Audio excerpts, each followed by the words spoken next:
non-stop they talk, right? The only way of getting them to keep quiet is put them before a mic and ask them to speak to 10 people. Instantly they'll shut up, quiet. Why? Not because they don't know what to speak. They know. You put them on the stage in front of a mic and there's silence. The mind gets agitated. What will they think? Am I able to speak properly? This, that, and that. The moment they get off the mic and back, then again chatter starts. So that's what it is. The mind is disturbed. You don't access the knowledge that you have. When the flame flickers, it is of no use to others because there's no light. Similarly, when the mind is agitated, you are of nuisance value to others. It's only when the mind is calm that you can be beneficial. So the whole exercise in life must be how to get this truant mind calm. And it's a lifetime exercise. Next, a passing breeze disturbs the flame. Similarly, passing fancies, passing passions agitate the mind. Therefore, exactly as you do with a lamp, what do? You protect it with a shade. And when there is a shade, even when there is wind, it doesn't affect the flame. Similarly, spiritual disciplines protect the mind. In this day and age, you pay scant respect to spiritual disciplines, and therefore you're left that little mind unprotected to the temptations of the world. And that's why we fall. One after the other we fall. You see, you look at young people, by the time they grow into full-grown adults, they've already fallen a prey to some kind of addiction, some weakness, something. So it's like you are a whole person, you become handicapped, and then half your life is spent in overcoming this weakness. It's a pity. So the spiritual disciplines, and in the Ramayana, the Lakshman Rekha signifies spiritual disciplines. The three lines were drawn around Sita. You know the story, right? When Ram was sent, Sita fell a prey to the deer, and she wanted the deer. So Ram had to go and get the deer for Sita. The deer was actually not a deer, it was a demon sent by Ravana. So when Ram killed the deer imitated Ram's voice. So Sita thought that Ram was in trouble and told Lakshman to go. Lakshman knew that it's impossible that Ram will be in trouble. And he had to follow his brother's instructions, which were to take care of Sita, because Sita was vulnerable. But she forced him to go, and before he went, he drew 3 lines and said, whatever you do, don't cross them. And then Ravan came in the guise of a sannyasi, asking for alms. And he lured her to cross those 3 lines. You cross these 3 spiritual disciplines and you fall a prey to Ravana, which means you become a victim of your own 10 senses. 5 organs of perception, 5 organs of action. So the spiritual disciplines protect your mind.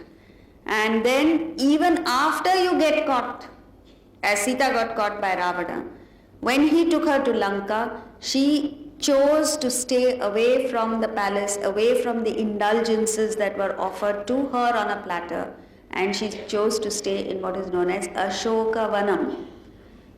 Shoka means sorrow, Ashoka, non-sorrow. Because she was sitting there in constant contemplation of Ram. So if you don't follow these spiritual disciplines, then you fall a prey to the passing agitations of the world. A steady flame naturally points upwards. Similarly, a calm mind naturally thinks of the higher. A disturbed flame is put out very easily. Similarly, a disturbed mind can't act. When the mind is agitated, the intellect can't think clearly. When the intellect can't think clearly, your action gets impaired and you meet with failure. The flame lasts as long as there is fuel. Similarly, the mind is there only as long as the vasanas are there. The moment you eradicate the vasanas, the mind becomes extinct, you get merged with the state of realization. The wick is destroyed when the wax melts. Similarly, the ego, the individuality that you have is as it is because of the vasanas. And when the vasanas go, your ego is destroyed. So there are many parallels between our personality and this metaphor. So what he's saying here is, as a lamp in a windless place does not flicker, the mind of a yogi is so steady and so fixed in the higher that sooner or later it merges with the self. 20. Yatro paramate chittam niruddham yoga sevaya yatra chaivatmanatmanam pashyannatmani tushyati. One rejoices in the self when, seeing the self alone by the self, the mind disciplined by the practice of yoga is stilled. You know, these verses you might find a little difficult to understand because he's speaking of a person who's on the verge of realization. But if you're able to come back to our level and find out how it applies to us, then it makes sense. See, he's talking about a person whose mind is disciplined by the practice of yoga, is still calm. You take all our minds, throughout the day, throughout our lives, our minds are in constant state of agitation, disturbance. Yet within these disturbances you find that whenever the mind is looking outward for fulfillment, the agitations increase. When the mind looks inward, the agitations decrease. Why is this so? When you're looking outward for fulfillment, acquisition never seems to end, because by the time you get one thing, your mind shifts to something else. Right? Look at a person who is a student.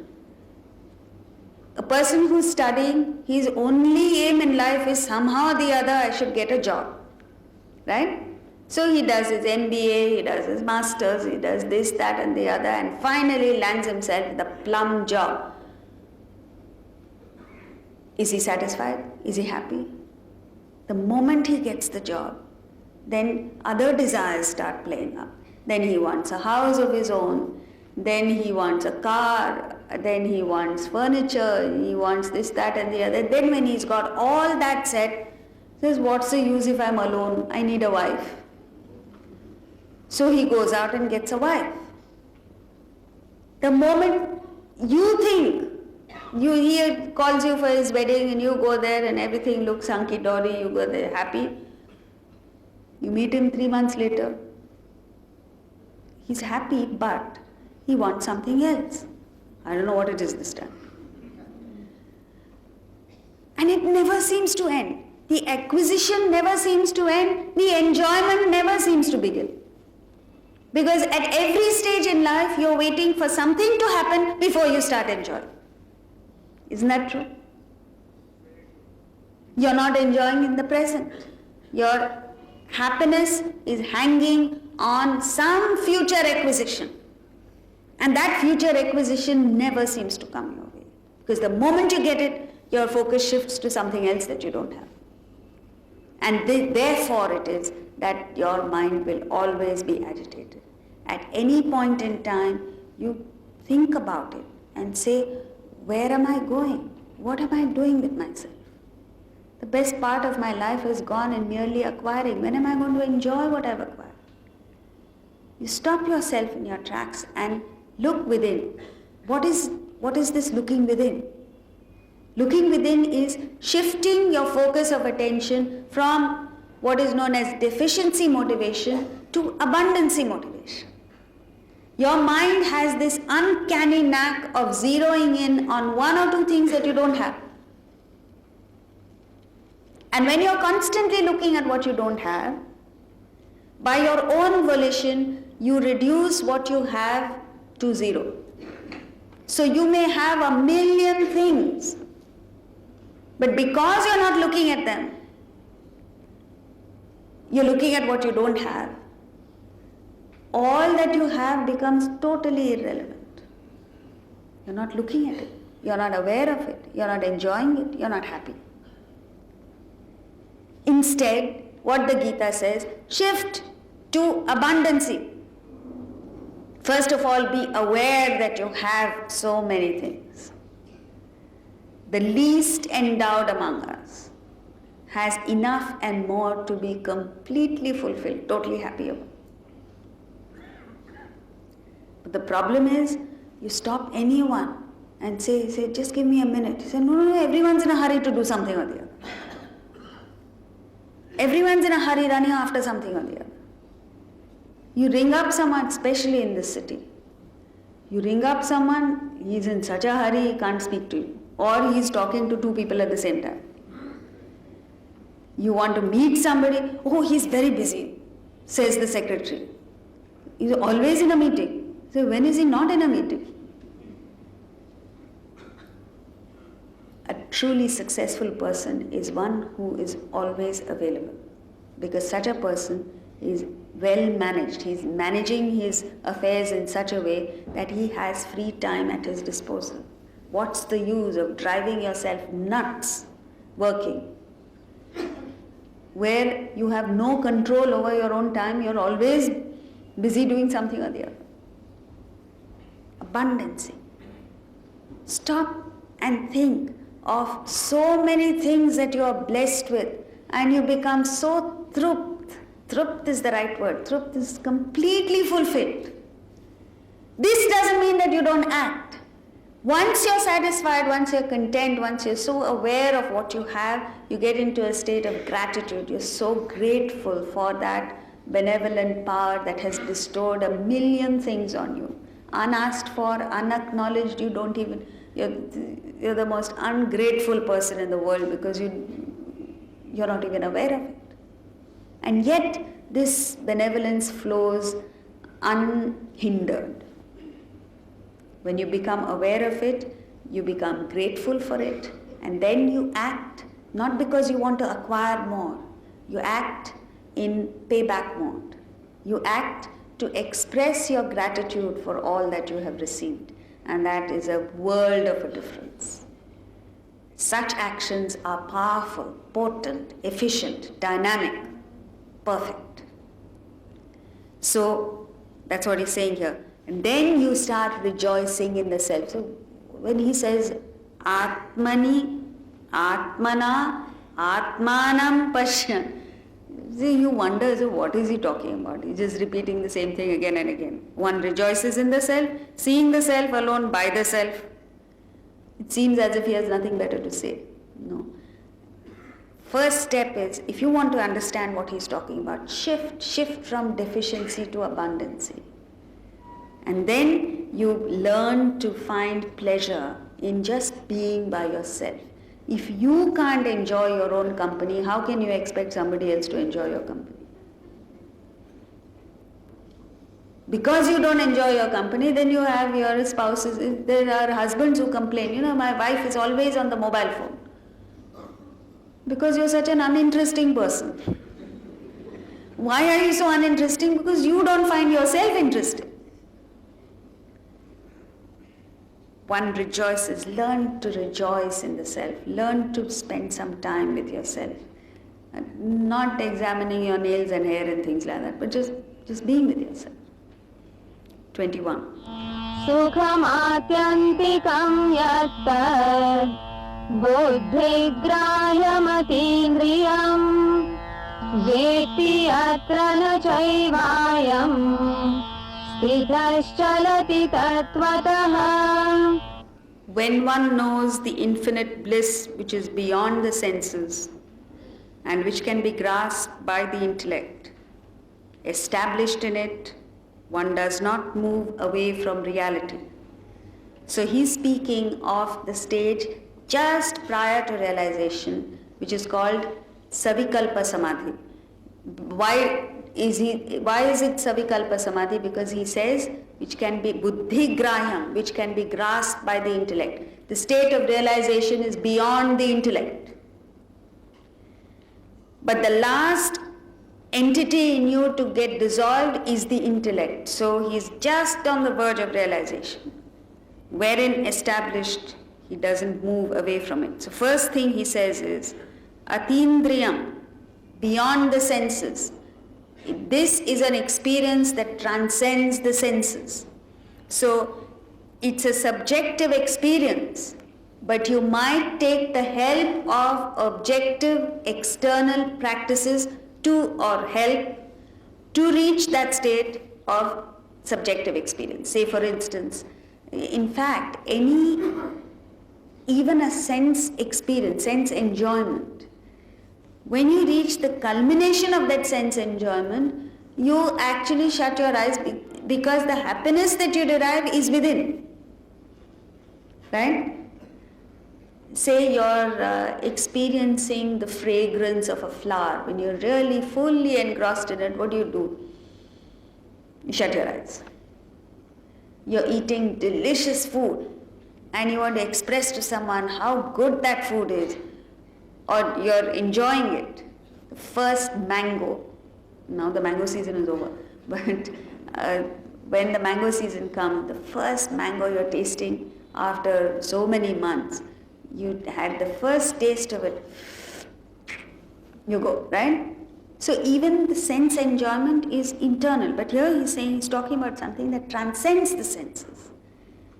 And a typical example of this is people go miles and stand in a queue for days, sometimes hours or sometimes days, like Tirupati or any place of pilgrimage, just to get darshan of the idol there. And when they're moving in that queue, they're thinking constantly of the darshan that they'll get. When they reach there and the idol is before them, a true devotee, what does he do? Shuts his eyes. And if you're watching the tamasha going on, he says, he stood in queue for so long and you came from miles away. You went through all this torture, and when you're standing there before the murti, you go and shut your eyes. But that's what a devotee is. But a tourist will go there and analyze what kind of clothes how have they dressed the idol and how often do they change the idol. That's not a devotee. So atindriyam, you may take the help of a sense contact like vision, but the experience actually is subjective. But it can be grasped by the intellect because, as we said, the last equipment to go is the intellect. The last practice, spiritual practice, is meditation. In meditation, when you are chanting a mantra, what disappears first is the mind, and the last thing to go is the intellect. When the mind and the intellect both dissolve, then you get to the state of realization. So, therefore, he says, now comes the assurance that once you're established in it, you don't move away from it. Why he gives this assurance is because it takes so long and so much effort to get there. And the doubt is, what if it slips? What if it goes away? And why does the doubt come? Because it is so in everything in the world. You earn a lot of money, there is no assurance that it will remain with you. One wrong move and it will all go. You have family members, there is no assurance that they'll be with you. I'm saying mentally. Your behavior changes slightly, or suddenly you get, God forbid, a paralytic stroke or something like that, then your family, people who are closest to you, their attitude will change towards you. So nothing in the world remains with you. It goes, it passes. And the fear is that after putting in all this effort, what happens if it goes? to which he says, he gives this assurance. Stitaschalati tatvatan. It doesn't move. You don't move from that experience. You don't move from that bliss. Yad gatva nanivartante, he says elsewhere. Once you obtain it, there is no question of going back. 22. Yam labdva cha param labham manyate nadhikam tataha yasmin sthito na dukkhena gurunapi vichalyate. Having attained which, one does not consider any achievement higher than that, and established in it, one is not moved even by great sorrow. So here he gives the assurance that having reached this, there is nothing higher. It's not as if this is the first stage and there is much more to go. This is the ultimate. There is nothing higher than that, nothing better than that. The next thing that he says is, being established in it, one is not moved even by great sorrow. This is one of the most difficult things in life. At the lower level of spiritual development, you're in such a precarious state that everything and anything disturbs you.